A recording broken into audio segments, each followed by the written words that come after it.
Pam, you said you like vinyls because it gives you an excuse to get up. Yeah. But you got to turn those things over every like 20 minutes. That's a lot of effort. Nice. Oh, every 20 minutes? I like the ambiance. I like watching it like skip. Like I could turn this one on right now. Here she goes. Drop that There it needle, goes. girl. Look at that. What disc is on there? Midnights. Oh. Yeah, blast it. Get dancing in your seat like you're at the AMC. We have Eras Tour at home.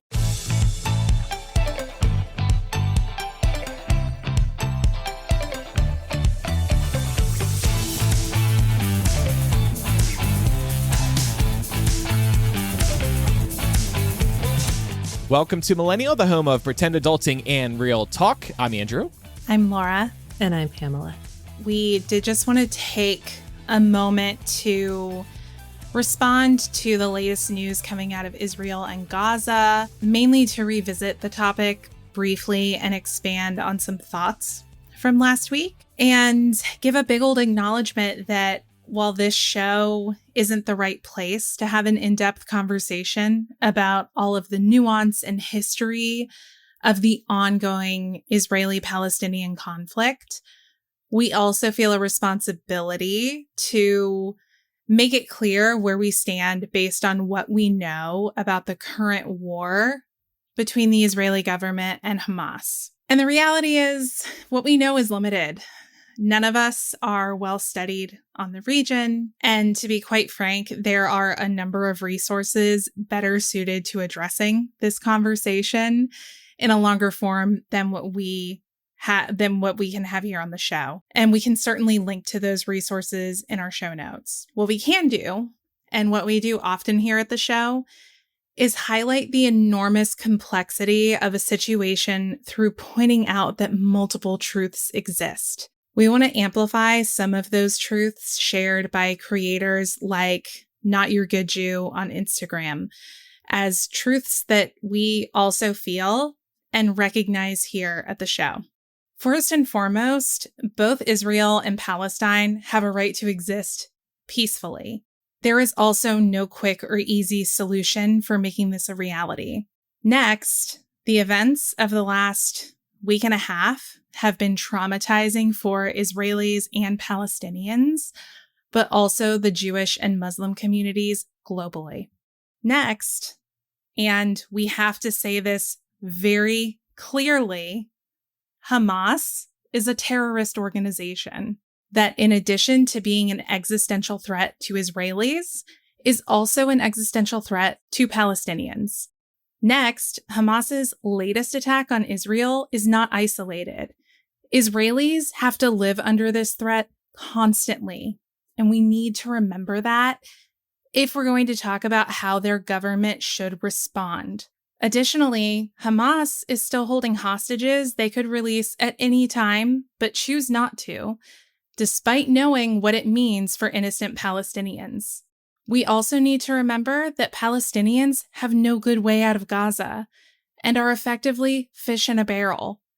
With half of their population being under the age of 18, it is dishonest to imply that Palestinians deserve collective punishment for the election of Hamas in 2006. Finally, implying that all Palestinians agree with Hamas and that all Israelis agree with what the Israeli government is doing in response is dishonest. We should know better than to paint the motivations and beliefs of a group with such a broad brush. We will continue staying up to date on the story, but this is all we will add for now. It's impossible to navigate the day-to-day without acknowledging what's happening, so we really wanted to give another status update and make it clear where we stand on the basis of what we know at this point. I do think that was a very good summary and recap, and I know you got help from Yes. at Not Your Good Jew and Chloe. And Chloe as well. Big shout out. We definitely wanted to make sure that we're pointing out what I think should be some objective truths here, while observing that there is a whole lot going on that we are not the proper people to comment on. And we want to continue leaning on the people who are best equipped for ensuring that we're as informed as possible. Yeah, well said. Yeah. The rest of today's show involves DVDs, Blu-rays, and Taylor Swift concerts. So now that we have hit on the most important topic of the week, we did have a couple of other announcements.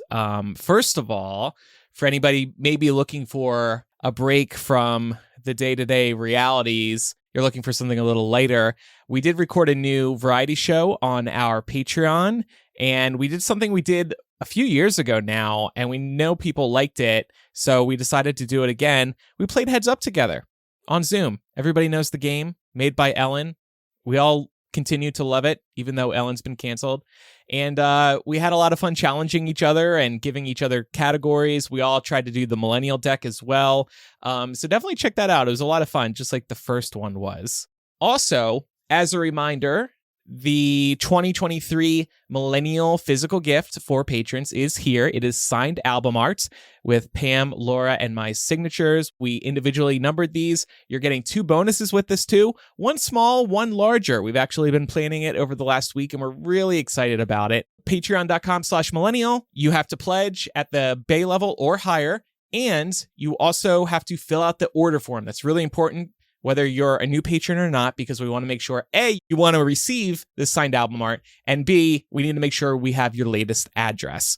We can't do the show without you, so thank you everybody who does support us, wherever you do, however you can. And last but not least, Pam, we got a new review on Apple Podcasts to encourage people to leave us a review because we really appreciate it. Can you read this review we received on Apple Podcasts? Sure. This is from Yadira, and they write, "This review is more of a quick thank you and a note of appreciation.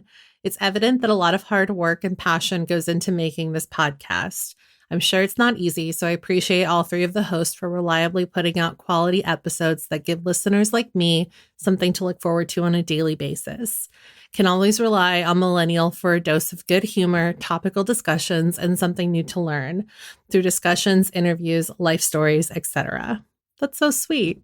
That is sweet. Did you say daily basis? Or did I mishear you? Oh, did I say weekly, daily basis? Or this person said weekly. You may have. No. I panicked for a second. I was like, is this person listening to us every day? My bad. Thank you, Yadira. We really appreciate that. And thank you to everybody who leaves a review, whether it's Apple Podcasts, Spotify, or elsewhere, because they help us get discovered by new listeners. So, Pam, you had a pretty exciting weekend, I understand.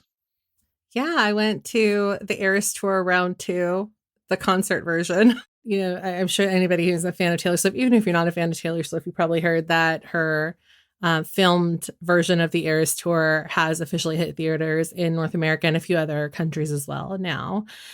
So that premiered on, originally it was Friday, and then they moved the release up to Thursday.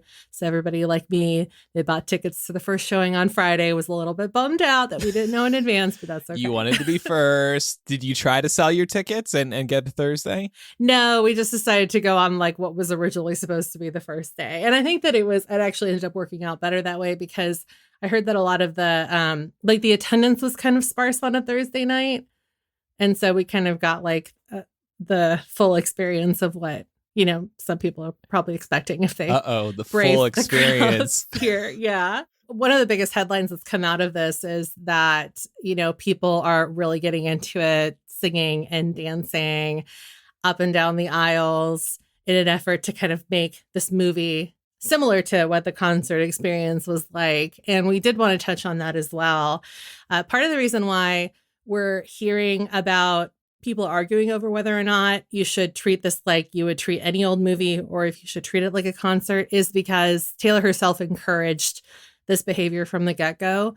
When she dropped the trailer for the Eras Tour movie on Instagram, she wrote in the caption, quote, "Eras attire, friendship bracelets, singing and dancing are encouraged." So that's kind of went as well as you could probably expect, because there's always going to be fans out there that say some variation of, well, mom said it was okay, so we're going to do what she said. And did you? So our theater was interesting because we, so the show is split up by eras. The first era that she opens the show with is the Lover era. And then she kind of backtracks and moves into the Fearless era. So when we started off, everybody was like really quiet. And then I don't know what happened, but like right at the beginning, of Fearless. I guess maybe it was like the nostalgia. You know, she starts playing You Belong With Me, and then all of a sudden, like the entire theater just like erupted.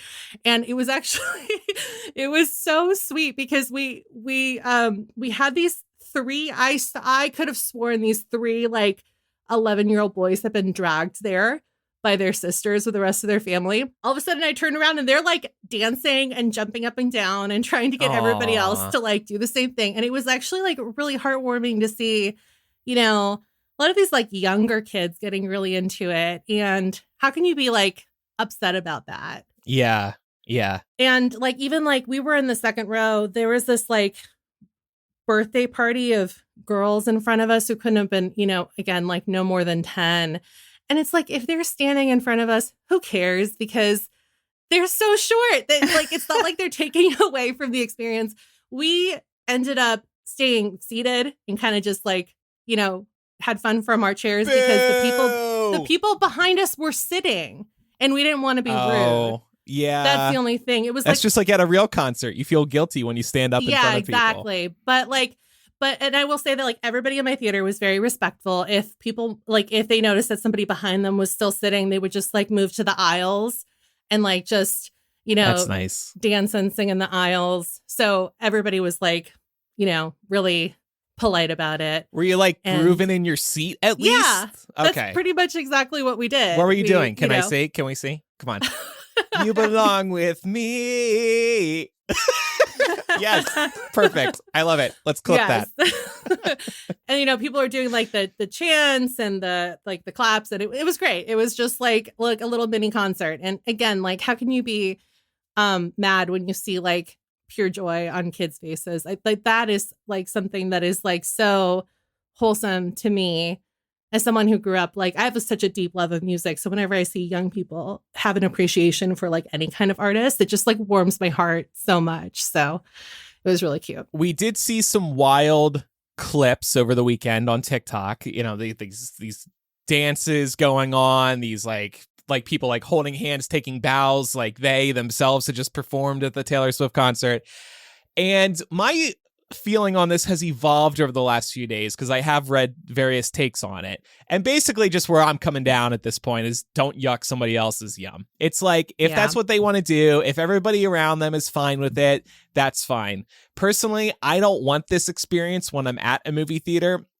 A couple of friends here, I asked them, like, do you guys want to go? And they didn't want to go either. And they'd been to the Taylor Swift concert here in Vegas. So it's just not for everybody, but you knew what you were getting into at least. At least people knew what was going to be happening there. It's not like when you go to a movie and unfortunately somebody next to you is on their phone the entire time. Like, this was very much expected. Yeah, and the theater staff kind of knew that too, you know? Like, they had the popcorn buckets ready. I know Andrew snagged a cup, even though he didn't go. Yeah, I meant to. Andrew, that's cheating. Oh, but Laura, you'll be so proud of me. I went to see the new Exorcist movie. Okay. That's scary. I'm so surprised.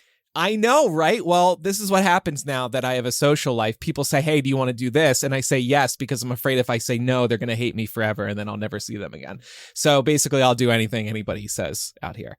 Wow, I thought you had like gone out and started touching grass and stuff in the last week. Well, this movie was at 8 p.m. and I don't touch grass after the sun sets. See. Okay. See, it's funny because it's the opposite for me, but anyway, go ahead. That's when you come to life. That's why Laura and I never see each other. That's when I touch grass. No, I get it. Yeah, that's you come to life once the sun sets. Mm-hmm. You're like a vampire. Right. That's exactly what I meant. Oh, okay. So I went to the bar at this movie theater and I was just going to grab a beer. And then I see the Taylor Swift cups there. And I'm like, can you pour my beer in this Taylor Swift cup? And they said, no, but you can buy one for $7. Normally they would just put a soda in it. So here's my Taylor Swift cup. Actually, you know, it's shiny. It's nice. And then I just poured the beer in it myself. So you also went to a Cinemark? I did. Yeah. Yeah, I can tell based on the cup. Oh, okay. So anyway, I was sipping out of my Taylor Swift cup at the Exorcist Believer, a 23% rated movie on Rotten Tomatoes, and it was very bad. Laura, don't see it. It's not worth it. Oh, that makes me so sad. But I have to say, just from the previews, I got that impression. Do people scream I never go see scary movies because I'm too much of a chicken. Like, do people scream? Here's the thing. This movie wasn't even scary. But yeah, I think when there's like jump scares, yeah, people would definitely scream. Okay. Especially if it's like opening night and it's a packed theater. And there's that like opening night energy. Everybody's really excited about it. You think about that for any kind of opening movie that people are anticipating. The audience will participate in one way or another. It makes me even think of like Marvel movies on opening night when they come out, right? Yeah. And I saw this point actually brought up on Twitter over the weekend that if you're okay with people popping boners in the theater over Avengers Assemble, what's happening at the Taylor Swift concert is no freaking different. Right. It's the same thing. It's just different passions. Right. Also, and we're going to get into a few other examples of that too. I would just say, like, if you don't know what you're getting into by going to the Eras Tour movie, maybe you should wait for it to be available on demand somewhere or for purchase so you can watch it in the comfort and silence of your own home. Yeah.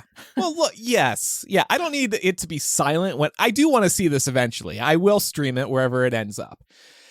I don't need it to be silent. I'll be blasting it. I just don't need people dancing in front of me, blocking my view and screaming every lyric of every song, personally. Right. Were you singing out loud, Pam? Yeah, but because like everyone else was, so like, why wouldn't you if everyone else is doing it? That's kind of been like the from what I've seen on TikTok, 'cause a lot of movie theater employees kind of went on there after this was announced and weighed in on whether like how much participation was too much participation, and a lot of them were of the attitude that if you're rolling with the vibe of the people at your screening, then it's fine. But if you're like the only person that's being disruptive, there's going to be a problem, right? So. But I will say that like people, you could hear people singing, but it was in no way louder than the audio for this movie. It did not like take away from the sound. That's like good. I said, like the people, like the little girl sitting in front of us, like they were not taller than the screen. I could still see. That's sweet. Every sequin, every shot of the stage, every visual. So like I was talking before about the movie theater employees, there were some theater chains like Regal, who I think were trying to get ahead of the rowdiness. They posted what I thought was a pretty clever TikTok where they had some people showing how you could like do some dance moves from your seat. And so I kind of took that to say, like, okay, they clearly want people to kind of like stay in the seat that they bought. Yeah. And then you had other people like Greg Marcus, who's the CEO of Marcus Theaters, and he was like encouraging basically everything under the sun. He was like, you can have your phones out, feel free to film. We'll have friendship bracelet stations at the theater. You could sing, you could dance, you could do like whatever you want. And cry, touch yourself, make out with other people. It's a free-for-all. So I sent this clip to Andrew so we could play it on the show. And a delicate yell. 1, 2, 3, let's go. But whoa, I can't say that. But you know what? You can. In fact, we want you to forget all about the normal keeping quiet in the theater stuff. You're here to have fun. So get loud, sing along, stand up. You can even leave your cell phones on. That way you can take selfies with your friends. We want you to do whatever you would do as if you were at the show itself. So enjoy everything about the experience. I know I will. Oh, just as soon as I learn all my parts. The CEO, what's this guy's name? Greg Marcus. He's wearing a Eras Tour t-shirt. He's giving off like cool dad. I'm sorry, but how does this benefit movie theaters to encourage all of this behavior when it's just a one and done thing? I don't really get it, other than to make people like the movie going experience, but you're liking it because it's Taylor Swift and you can keep your phones out and you can make as much noise as you want. Yeah. This is going really far. I know. And I will say that like honestly, the biggest deterrence for me was there was this mom who kept recording her kids, right? Kind of like off to the side, but in front of us with flash on. That was more distracting than like anybody who was singing or dancing.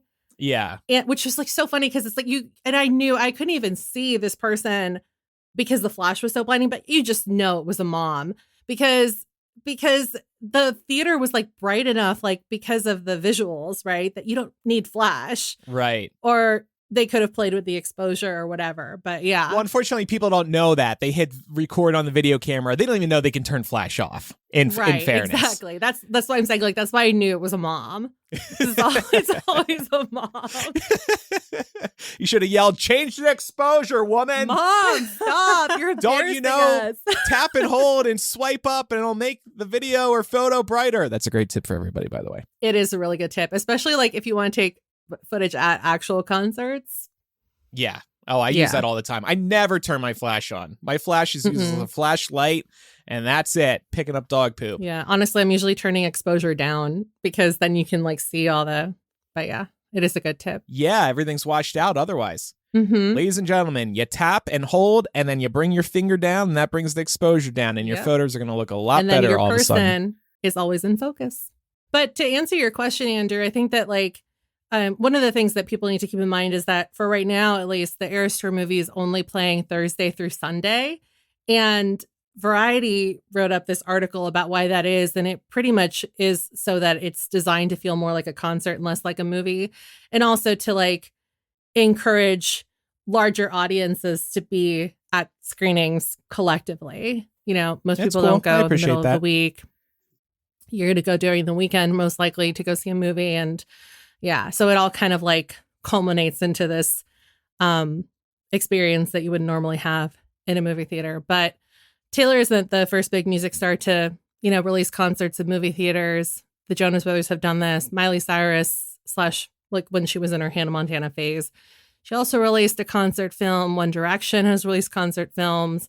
Justin Bieber, Michael Jackson, Billie Eilish, probably a more recent example there. And then I think that, Laura, you mentioned you had gone to see a Green Day show on the big screen back in the day, right? Yeah, this was back in, oh my God, it had to be like 2006 or something like that.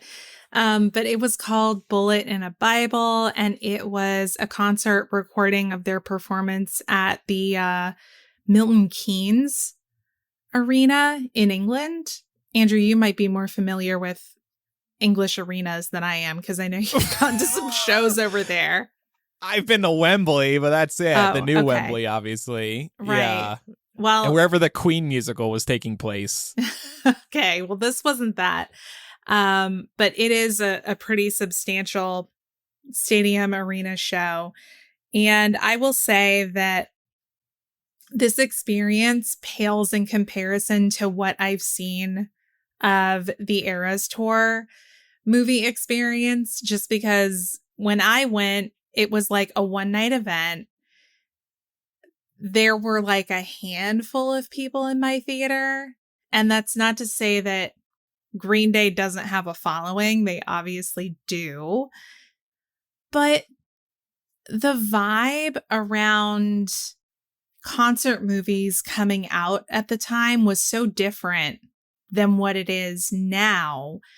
And I think for Taylor Swift, it's a particularly unique breed because the brand she's made for herself and the space that her fans hold is unlike anything I've ever seen. So it wasn't a big deal to sing along when I went to Bullet in a Bible because there weren't that many people in the theater. There's no one there to bother. Yeah, and nobody was moshing. Like nobody was like up in the front moshing in front of the screen or anything like that. So smartphones didn't exist with flashlights on them. They did not. So it was just a different vibe. Andrew, you said that this is not for you, so you've never been to a concert movie. I feel like maybe the Justin Bieber one or Michael Jackson one of these is feeling familiar to me. Okay. I'm not against it in general. It's just like that Taylor Swift level hype that's going on within the venues. So, yeah.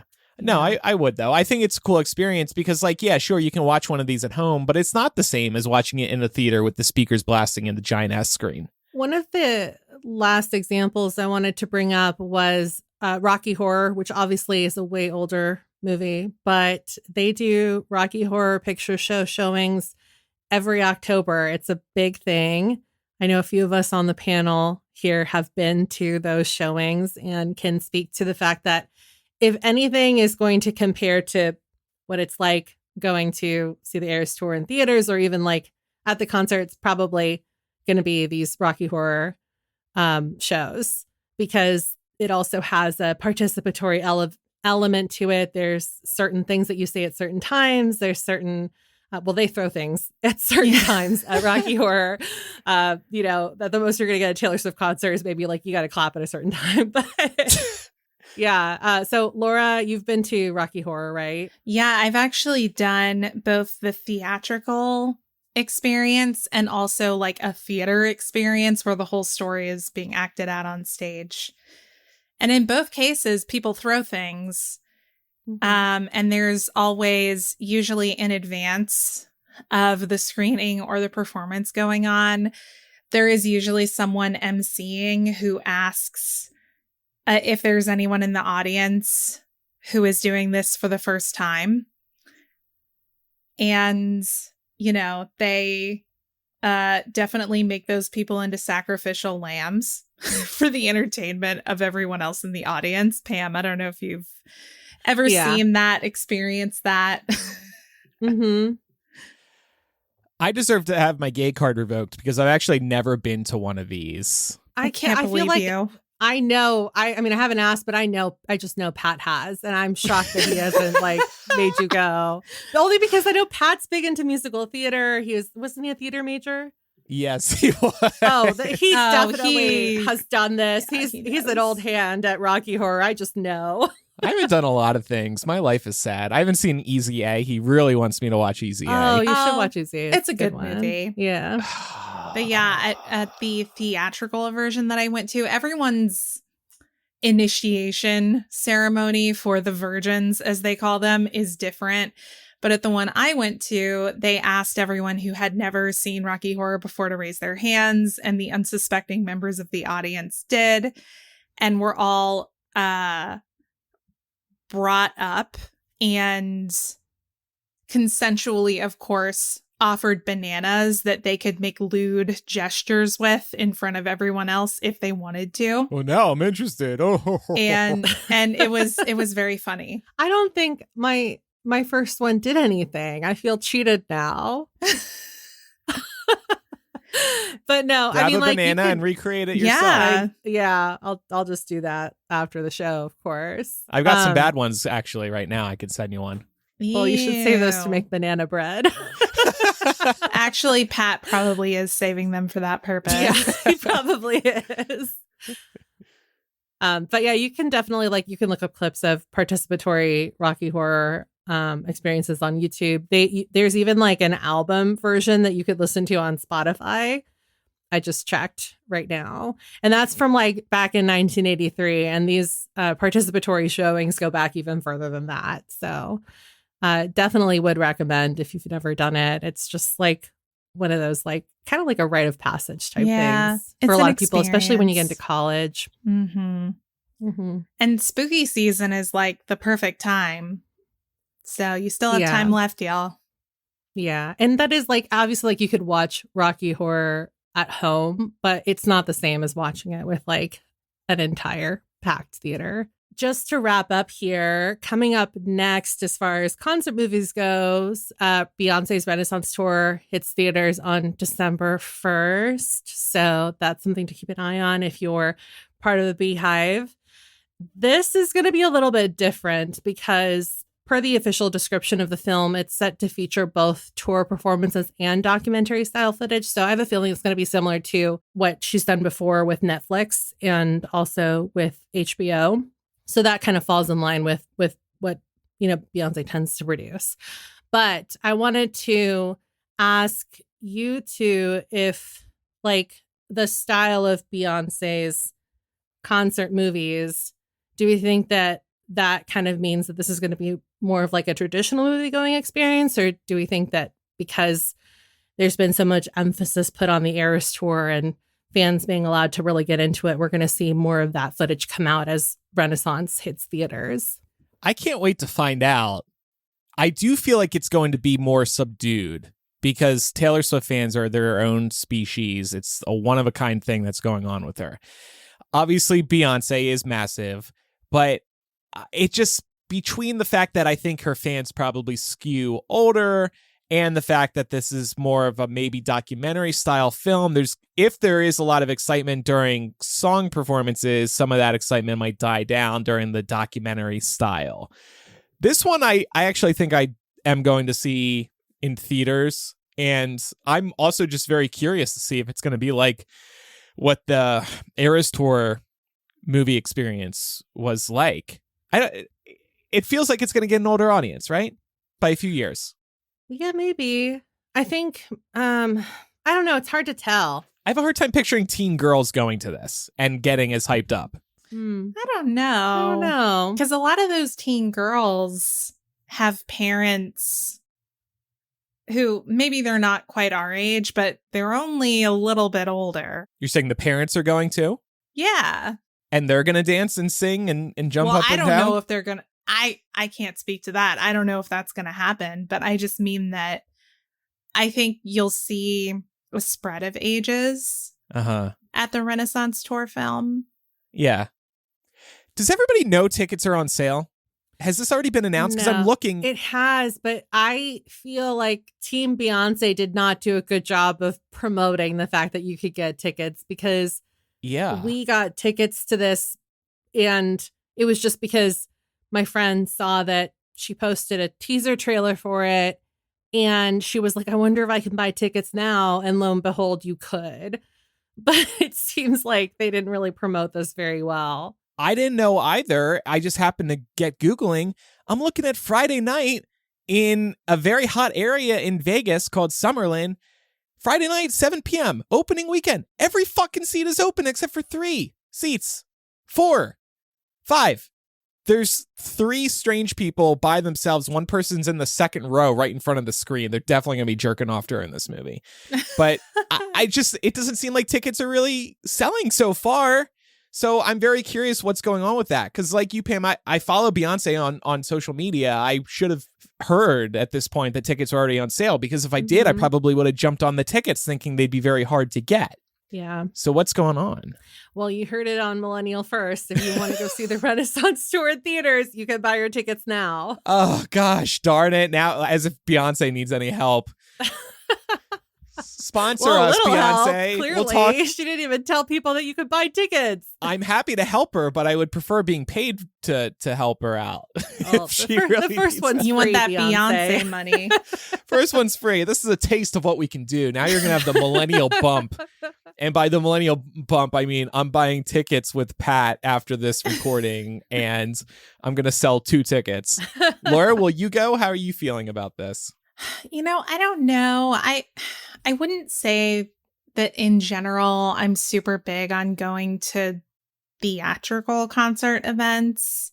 So I'll probably just wait for it at home. But same with the Eras Tour. I mean, that's how I'm going to watch that too. Laura hates Taylor and Beyonce. Y'all heard it here first. Oh my God. It is like the 2023 slant, the sports team mentality. You're either with us or you're against us. Show up at the theater like 5 other people are at Andrew's theater, or you're not a fan. Should I bring my Taylor Swift cup to the concert? Just write Beyonce on it. I don't know. Some Taylor Swift, some Swifties may jump you for that move, for defacing a piece of Tay Swift merchandise. Yeah. Well, Pam, you're going, or are you going? Okay. Yeah, I'm going, but I'm going in the middle of the day. That's just when my friend got us tickets. So, well, that's what we expect from you. Yeah, it is on a Saturday though, so there might be more people than I'm normally used to. Okay.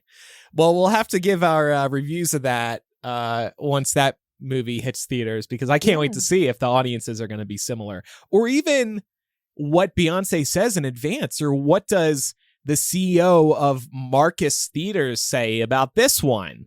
Like, is Beyonce going to be encouraging people to sing and dance in their seats, or is she just kind of going to let it go?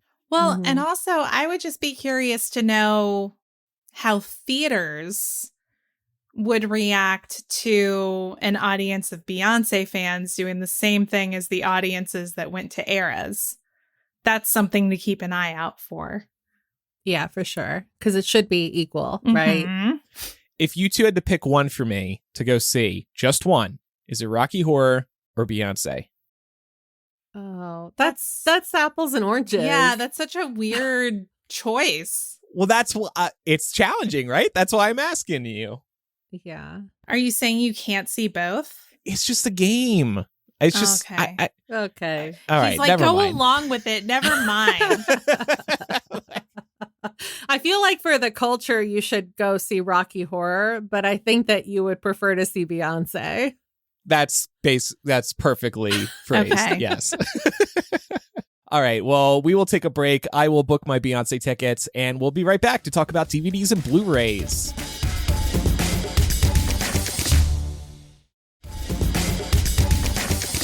So it's truly the end of an era. Best Buy has announced it will stop selling DVDs and Blu-rays beginning in 2024. And I say it's an end of an era now because, of course, sales have been declining and we all have less disc players in general in our homes. But Best Buy, for anybody overseas, it's the biggest electronics retailer in North America. And that's not saying much. Circuit City closed many years ago for good. Best Buys have been struggling because we've all moved to Amazon. Best Buy is obviously Blockbuster closed many years ago, except for like that one in Alaska. Best Buy has been the nationwide electronic retailer. And for them to no longer be selling DVDs and Blu-rays is a pretty big deal. The news also comes on the heels of Disney recently announcing that they would no longer be selling DVDs and Blu-rays in Australia, citing declining sales. The last new movie that they produced and sold in Australia was Guardians of the Galaxy Volume 3. So I can't help but feel like Australia is a bit of a test for them. It's just a stepping stone to eventually stop selling and producing DVDs around the rest of the world. Australia is not the first country, by the way, but certainly one of the biggest thus far. Then you also think about Disney Plus. They would much rather people be subscribing to Disney Plus than watching a movie through a DVD or Blu-ray. But this also brings up questions about accessibility. Not everybody will be able to stream, have the internet capabilities to stream, etc. There's actually plenty of reason to continue buying physical copies of movies while they still make them, which we'll get into in a moment.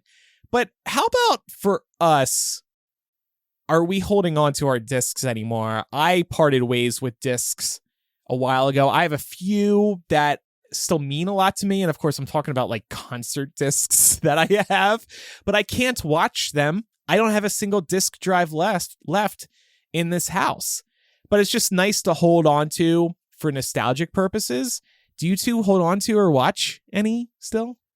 I do. I don't watch them because I can't. Like, I don't have a DVD player anymore, so it seems kind of dumb in hindsight. But like, I don't know. I guess if I was gonna pare down the collection, because it's just like it's something that I've never like done anything with, so they're just like sitting in storage. I think I would probably, well, I would definitely want to keep like the TV seasons, because like I bought those because those are like my favorite shows, right? Like I have like all of Merlin on the DVD box sets. I have all of Gilmore Girls. I have like all of Scrubs, all of The Office, stuff like that. Like I would want to keep. I'm actually kind of like mad that like you can't still buy like physical box sets of newer television shows. And they always do such a nice job with those box sets, right? Mm-hmm. The way they're packaged up and you unfold them and you get nice like postcards and stuff too. Right. Yeah. And of course, now it's like, where do you watch all these shows? Where do you stream all of them? And sure, they're here and there, but maybe now you have to watch them with ads, or you have to continue paying for a subscription that you would never use otherwise. Or sometimes they take them away, or like, again, like to your point with the licensing, they'll move them around. So like Gilmore Girls is on Netflix for now, but I'm sure that when that contract expires, Max is going to want Gilmore Girls on there because that's going to bring in people. Absolutely. I mean, the good news is, honestly, of course, you can just go buy a disc drive that plugs into your TV. Right. So there's That's that. true. Yeah, the only discs that I still have is my complete box set of The West Wing. Of course. That was a gift to me several years ago when it hit the news that Netflix was dropping The West Wing. And I was like, oh my God, where am I going to watch it? So my mom got me the box set for Christmas. I've never had to use it because they just moved all of it over to Max. So that's where I do my rewatching. But I do take great comfort in knowing that I have the box set just in case there was nowhere else for me to watch it. But outside of that, I don't hold on to things. I don't have any of my old physical games or movies or CDs. So very controversial take here. I've gone all digital, baby. Well, the only thing I would push back on is it seems to make a lot more sense to me to buy physical copies of video games because those keep their value in a lot of cases. And so you could play a game, finish it, and then just sell it. Now, of course, there's some games you might really love, so you want to hold on to those, of course. Maybe you'll play them again. But one thing, so I have a PlayStation 5. And I don't know if I've told this story on the show before, but do you guys remember when Trump lost the presidential election? Mm-hmm. So he had to leave the White House one day, despite what he really wanted. So I wanted to be up live to see Trump take the walk of shame out of the White House for his last time on Inauguration Day. So it was Inauguration morning. I'm on the West Coast. This is like 4 a.m. Pacific time. I'm up to watch Orange Julius leave the White House. I'm on Twitter, of course, while Trump is walking out of the White House. And I see my favorite video game account, Wario64, I think his username is. He's always tweeting video game deals. He tweets at 4 a.m. And, I need to back up. This was when PlayStation 5s were impossible to get. You could not get one of these things. So it's 4 a.m. I'm on Twitter watching Trump leave. And I see Wario64 tweets out, PlayStation 5's available at Target. I jump on that shit and I grab it. And it's only because I was up at 4 a.m. There was less competition in America to hop on this link because most people were still asleep. Now, that said, it was the discless version of PlayStation 5. So I have the digital only version of PS5. So now I have to buy digital games exclusively. And that sucks because sometimes I buy a game. I don't want it to eat up storage on the hard drive. I just want to play it through the disc and then maybe sell it when I'm done. But I can't now. So that's why, Laura, I would say, buy physical copies. But I know you're also a hardcore gamer, so you would never want to part with those babies. Well, we also have an external hard drive hooked up to our PS5 to account for the storage issue. So we move things around as needed. And then, if there's something that you have that you play it and you don't really see that much replay value in it, just delete it. Yeah, but you can't get money that way. Think about the money. I guess, where are you selling these things? Because my understanding is that places like GameStop offer shit payouts for people to bring their games in and sell them. eBay, Facebook Marketplace. Honestly, we had a yard sale here a couple of weeks ago. I was going to say you'd be better off doing the yard sale. Mm-hmm. I had multiple nerds, people come up and say, are you selling any other video games? Because I was selling one physical Switch game, the workout one. And then so they'd see that and then ask, are you selling any other video games? And I didn't have any others to sell because all my shit is digital. Okay. But yeah, there is a market there. There's a big market. I totally understand what you're saying, though. GameStop screws you over. Do you all also ever see those random flyers around your home, your home cities that say we'll buy N64 games for cash? No. I see those all the time here. It's Interesting. I don't know. Yeah. It's always a specific console that people are looking to buy games for. That's really Some interesting. older games go for big freaking money. I love visiting trade-in stores where you can trade in books, movies, video games. You'll see old Pokemon games. And now Pokemon's an exception, of course. But major titles sell for $100 because they're very hard to come by these days. Yeah. I've seen that too. I don't know if you all go thrifting often, but a lot of these things are always behind the glass. Yes. Same with the the audiobooks, the Harry Potter audiobooks. Like every time I go to my thrift store, I always they always have like a different one in the glass. And I was going for like $50+ It's like, well, if I ever wanted to get rid of these, at least I know I could sell them for like almost as much as what my parents paid for them. Definitely. It's wild that some of these games hold their value over time. You just never know what's going to happen. That's why you got to hold on to everything. I know. We wanted to revisit something else real quick, though. The Blu-ray versus HD DVD war. In between DVDs and Blu-rays being the leaders, there was a format war between Blu-ray and HD DVD. And I found what was maybe one of the nerdiest article titles I've ever seen on Wikipedia. The title was High Definition Optical Disc Format War. And it chronicles how HD DVD and Blu-ray disc squared off. And there's tons of info, but I'm just going to summarize one portion of it. In June 2007, Blockbuster, at the time the largest U.S. movie rental company, moved to Blu-ray exclusively in 1,400 stores after test marketing both formats at 250 stores and finding that more than 70% of high-definition rentals were Blu-rays. In July 2007, Target began carrying only Blu-ray players in its stores, promoting them with end cap displays.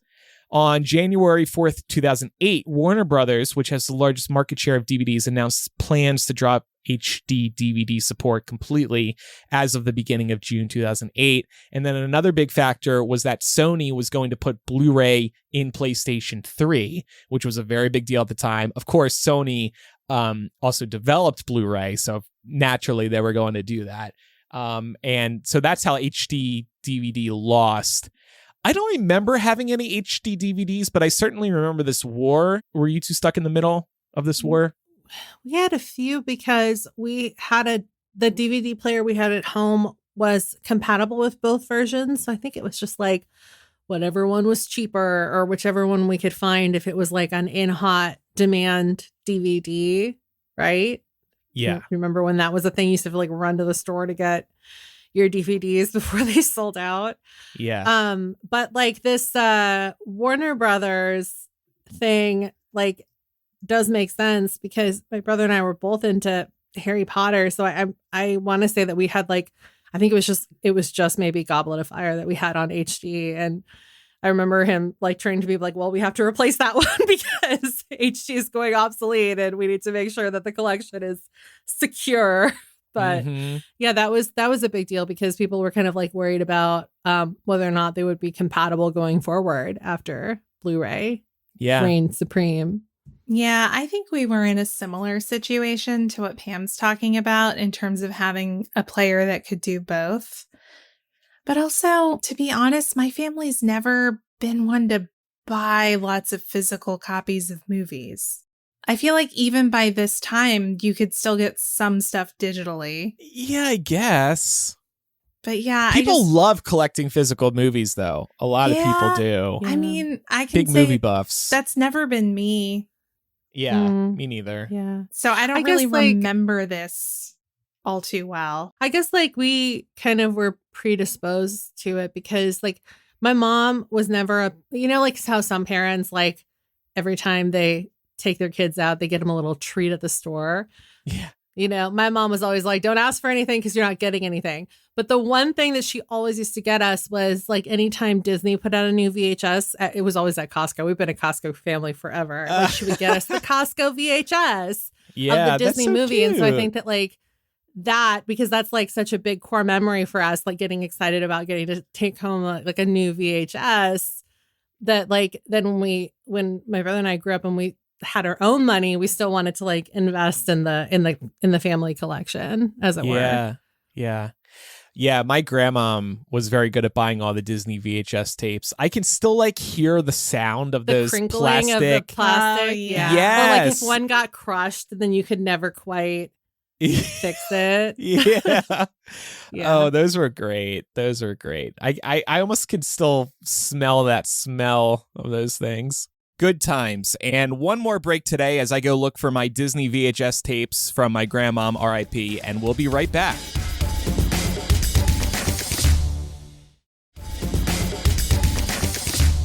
speaking of the throwbacks, so CDs made a comeback somewhat. Vinyls made a comeback. Cassettes, I can't process this, have made a comeback. That seems like such a waste. Urban has sold cassettes. Will Blu-rays and DVDs make a comeback? That's hard to say. I guess it depends on part of me wants to say maybe, because you never know what people get excited about collecting. But I think it all depends on whether or not you'll have a place to play them. Laptops don't come with disk drives anymore, like I think we talked about earlier.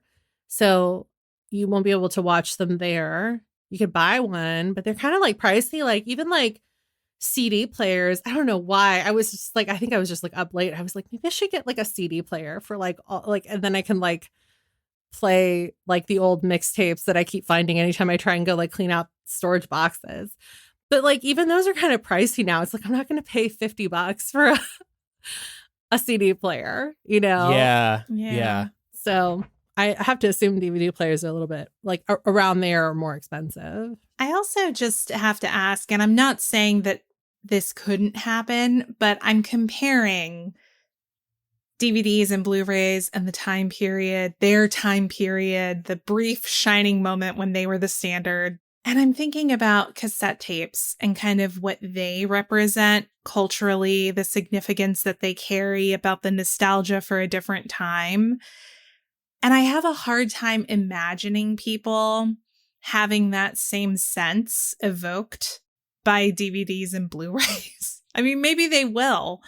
And I'm just missing something here, but I'm also trying to think about, what do DVDs and Blu-rays capture about the early 2000s that is going to be nostalgic for people in the future?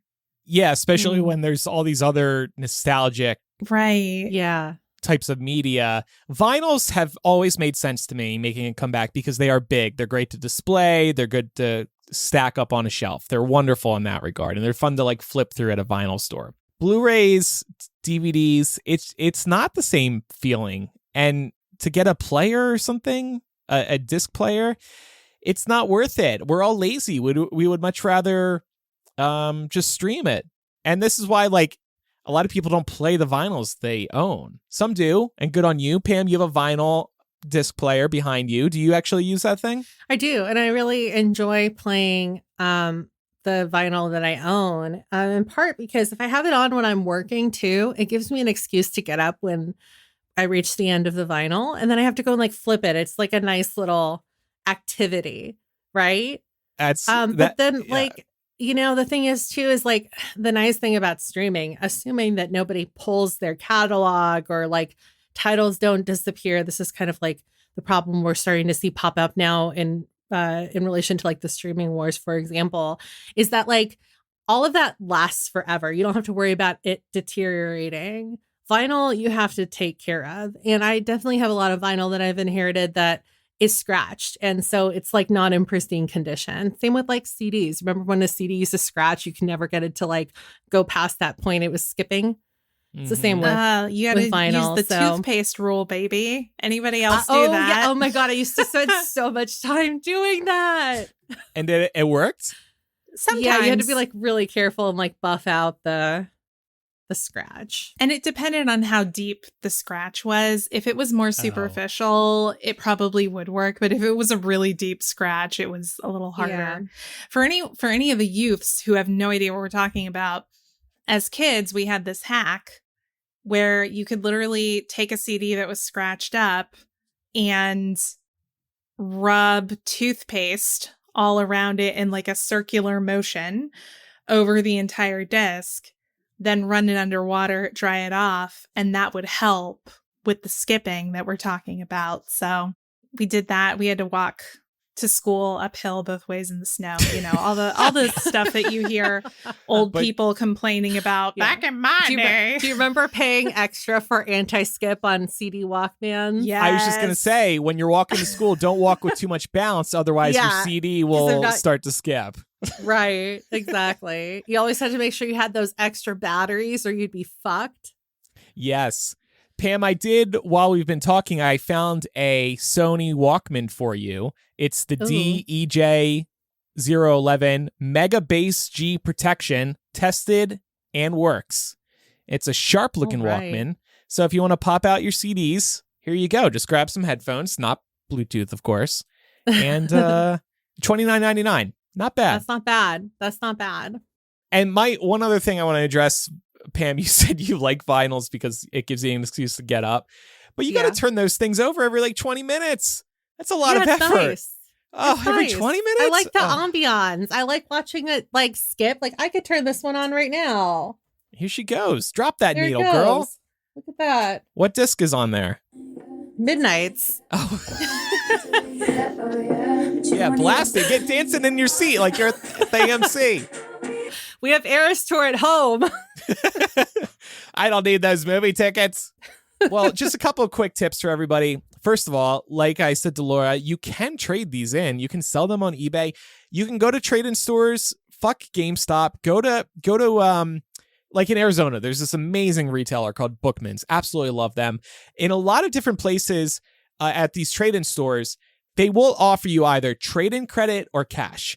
Go with the trade-in credit because it's always more than the cash offer, and then go buy something that you actually want. A book, a video game, some cool like pop culture memorabilia or something like that. You can actually convert your physical discs to digital copies, both legally and illegally. I'll talk about the legal one. There's a service called Vudu. Pat has actually used this over the years because he's had a pretty big movie collection that he's slowly sold off. You go to Vudu, you make an account, you can pay $2 to $4, I think, per disc to convert that to a digital copy. I think they have deals with the movie studios, so this is all on the up and up. Now, here's what I'll warn you about digital copies, buying digital copies through iTunes, any digital copy. It could disappear at some point. You don't own the rights to that digital movie. You own the rights to watch it when you want at the present time. They could take it away. There are examples of this happening over the years. You can go and Google. You'll find plenty of examples of people getting pissy over this. So you got to be careful about that. But that's why physical copies are so great, because you buy it and you truly do own that.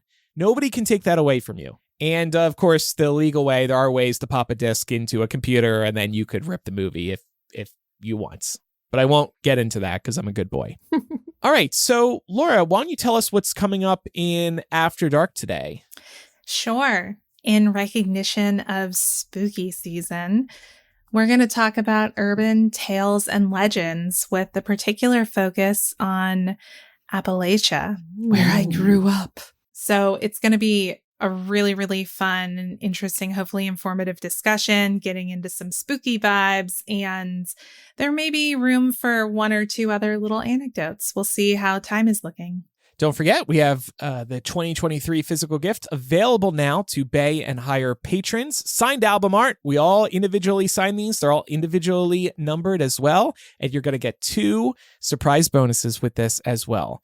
Patreon.com/millennial is where you can get all of that. If you'd prefer to just receive ad-free Millennial with Mega Millennial attached in one Mega Millennial package, you can get that through Apple Podcasts if you subscribe to the show that way. Whether you support us via Patreon or Apple Podcasts, we do have free trials as well as an annual subscription. Time for some recommendations. What do you got for us this week, Laura? Yeah, I want to recommend an artist by the name of Juan Luis Guerra. He is a very prominent Dominican artist and someone who I've been a fan of for quite some time. Recommending because my dad and I went to his concert here in Atlanta the other night, and it just rekindled my love for his music. It was so much fun. This is somebody who is pretty renowned in the Latin music world. So if you're ever looking for a new artist to get into, or you want to learn more about Latin and Hispanic music and try to maybe immerse yourself a little bit more in learning about that culture, this is a great place to start. I want to recommend, and I think this is especially for you, Pam, a Sony BDP BX370 streaming Blu-ray DVD player with built-in Wi-Fi with included HDMI cable. $78 right now. It's a deal, it says on Amazon. However, and this is a been a previous recommendation of mine. You can buy stuff used through Amazon. You can get one in like new condition for $64.99. It's pretty good. And I bet whoever sent that back to Amazon didn't even open it. So it's basically brand new.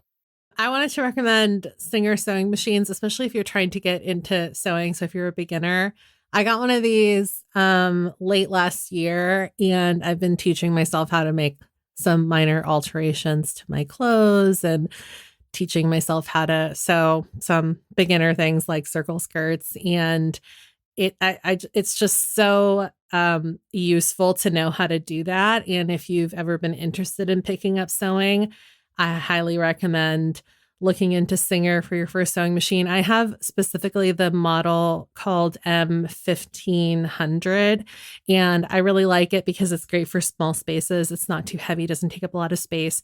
And there's a lot of little cheat sheet guides that are built into the machine to kind of help you remember how to, thread your bobbin, your needles, all that stuff. And so it's just really user friendly, and you can get one brand new for $150 or even less. They are always on sale. So yeah, if you're looking to pick up a new hobby, and especially kind of going into Black Friday when everything goes on sale, I would look into getting a Singer sewing machine. $139.99 from Amazon. And there you go. Look at this. My recommendation coming in clutch once again. You can purchase it like new from Amazon, used like new, $127.88. There Boom. you go. Boom. Make sure you're following the show for free in your favorite podcast app so you never miss an episode or a sewing tip, and leave us a review in Apple Podcasts or Spotify. You can also write to us by contacting millennialshow@gmail.com, or you can use the contact forum or anonymous confessional on millennialshow.com. You can also find us on social media. We're Millennial Show on Instagram, Twitter, Facebook, and Threads. And then over on TikTok, we are Millennial Pod. After Dark will start in a moment. For patrons and Apple Podcast subscribers, thanks everybody for listening. I'm Andrew. I'm Laura. And I'm Pamela. Bye, everybody. Bye, y'all. Bye.